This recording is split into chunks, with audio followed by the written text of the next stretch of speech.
it's Erica back on the Crafty Meraki YouTube channel. Hello!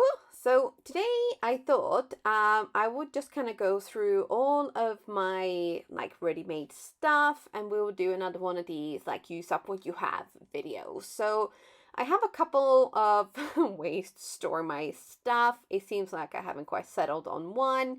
So I had these little plastic sleeve pockets where I keep some ready-made pieces. But then I also have some actually with the stamp and the die sets and the foiling sets in my storage bin. So it seems like I haven't quite made up my mind which system is the one I'm gonna stick with.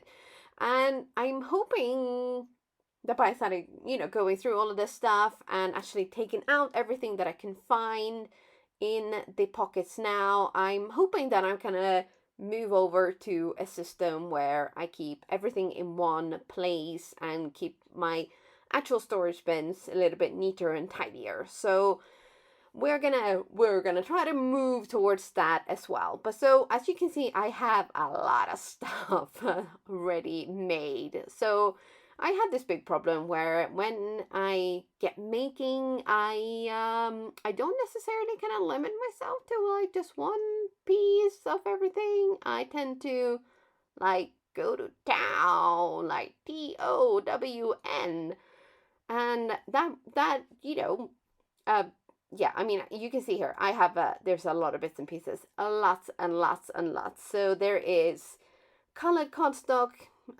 colored or flower die cuts, there is foiling pieces, there is Copic colored pieces, there is tags, there is ink blending, there is sprays, there is foiling, so much foiling. There is layering this, layering that, there is strips of cardstock, there is word die cuts, there is yeah, there is a lot of stuff here. So I'm just going through a lot of this stuff and just trying to, right now I'm just eyeing it to see, is there anything here that's kind of grabbing my fancy, and I'm like, oh, this could work out, this could be cute.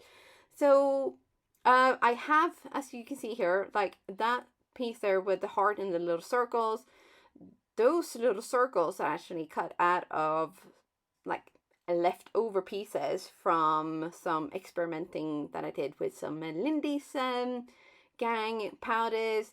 I also have a lot of the cardstock, and here I have another idea because I have to use everything. So I had already trimmed off some of the pieces here, and then I thought, you know what, I can save even more stuff. But unfortunately, my camera was doing something crazy right now, so it has zoomed in crazy close.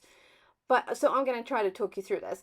So what I've done here is, because I'm going to trim off the excess of these strips of colored cardstock, what I thought, you know what, let's make some sprinkles, and we're going to use these in a shaker card or something.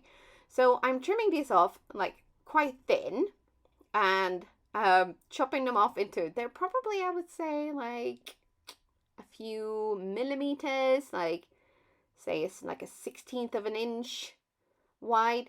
So I'm gonna put this aside, and I'm gonna use this as well. That is how much of a problem I have throwing stuff away. So we're gonna use everything. Oh yes.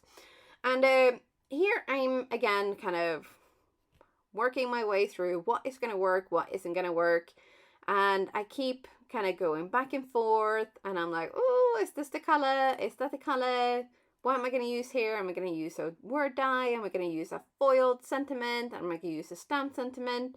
So on this here, I decided I'm going to use a ready-made heat embossed sentiment that kind of works with the thanks that I decided to go with.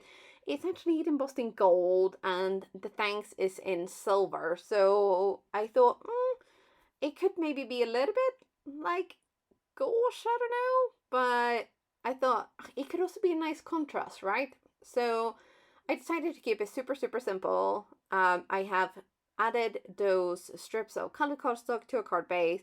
I have added one of those Plaid's die cuts to the directly to the background, and then I've layered up a couple of ready-made die cuts that says thanks. And if you hear some plinging in the background, I'm really sorry. There's some the church bells in my little village. So here I am just finishing this card off with some silver opal gems, and I maybe used a few too many, but when does that ever stop me? It doesn't, no. So we're going to add a fair few more, and then we're going to glue those down, and then we're going to move on to making some other sparkly stuff. But I thought that was actually quite kind of restrained of me, really, when you think about it. You know, I am Eric, I am a blingaholic, so yes. But here you can see the gold heat embossing actually goes quite nice with that silver cardstock. So I thought, you know what, that's a winner. Let's go for it. And then we're going to move on to some other sparkles. Yes, we are. So with this one, I thought we were also going to use some gems. And I did pick out the rosy, is it rosy opals and azure or azure? I'm not really sure of the pronunciation of that one. But we had the rosy for sure and azure. Let's go with azure. But I decided, you know what, I'm not 100% decided on those, but on the happy birthday with the circles, I for sure knew I wanted some sparkle. So here we are gonna go full on bling-a-ling cray. Oh yes, if you're not ready for this, sit down and strap yourself in, because we are gonna go 100% over the top. Bling-a-ling, cray. So it took me, I think, about 8 minutes to glue all of these down. And these are the magic crystals. So I decided I was going to use 4 on almost every single one of those circles. Because why not, right? Yeah. And the only reason I didn't use them on the 2 that are kind of in the middle is because it didn't really fit with the word diecuts over the panel there. So I thought, yeah, maybe I can actually live with not adding those to this part of the card. But, and I know, again, this amount of bling is not for everyone. It really isn't. However, it does add a really, really fun, like, extra sparkle, of course, but then also an extra great texture, because the card itself is quite flat, which I know you're probably going to laugh and think, oh my gosh, she's crazy, that girl. But because I've glued down some circles and I've layered up a word die cut on top, but all of these pieces are quite flat. So here are the final cards. So this is the one, and you can see there's some nice kind of raised texture, and these are the silver opals. I think they worked really well together. So the silver opals are they're not matte, but they're not super shiny, which I like. And that gold heat embossed sentiment is just enough, like a nice contrast to kind of make that stand out. And then the second card is the Happy Birthday Sparkalicious one. It even makes the camera kind of go crazy because it's just so sparkly. But the texture is so fun. So the card itself, like I said, it's quite flat, but the texture just makes it like just interesting, and obviously a lot of sparkle, which I think is super fun as well. And it just works really, really well, and it feels fun. It's flirty, you know, happy. It's just a happy card, isn't it? And I think if you're gonna have a birthday card, you know, it should be happy and bright. And these are the Magic Crystal Meraki Sparkles. I cannot get enough of them. They are so pretty. They work with everything. They are very versatile color-wise as well.